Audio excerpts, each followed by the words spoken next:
Hey there, this is Rosie Saltaire reading from Aunt LuLu's book Nook, reading today from Americanized Delsarte culture, chapter 5 on Poise, and kind of an overview is, and you can read the quote there if you like, the overview, psychophysical, so psychology and body, culture admits of no purely mechanical movements. The mind must cooperate with the body. In the exercises for practice, instead of thinking of the physical action merely, keep the thoughts concentrated as much as possible upon some result to be obtained by the practice. Some helpful thoughts to be held with sufficient exercise,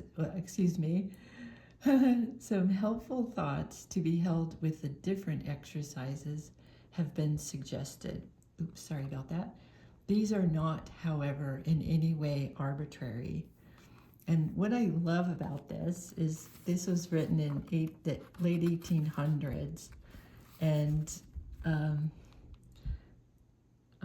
I'll talk about it later. Anyway, so exercise 1, hold some thought of proportion. Let's see here. So I put up some models behind me here, showing kind of very subtle differences here. It says standing on both feet, the knees straight, the arms relaxed. Bend the body slightly forward. And you can do this too.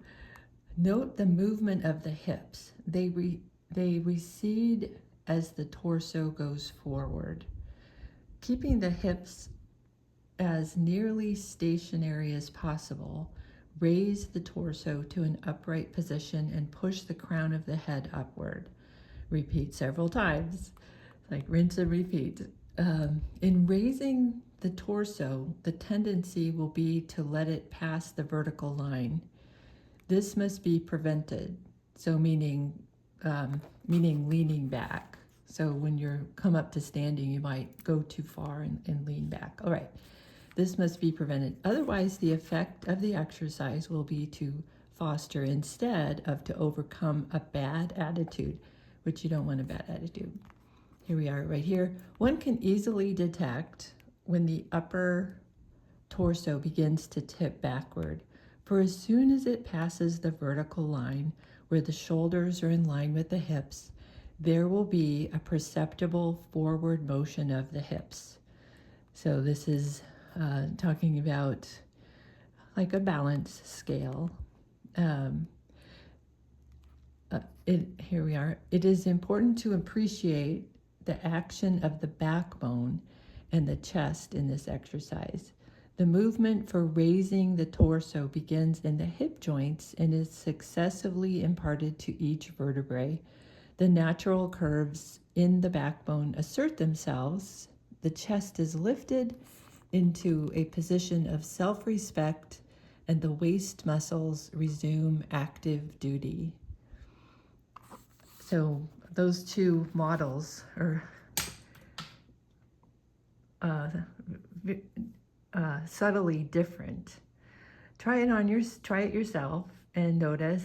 And you can also notice as you're moving patterns of tension as they move through the body, kind of feeling of strain and tension. And notice when you kind of find those places where that all of the tension drains out.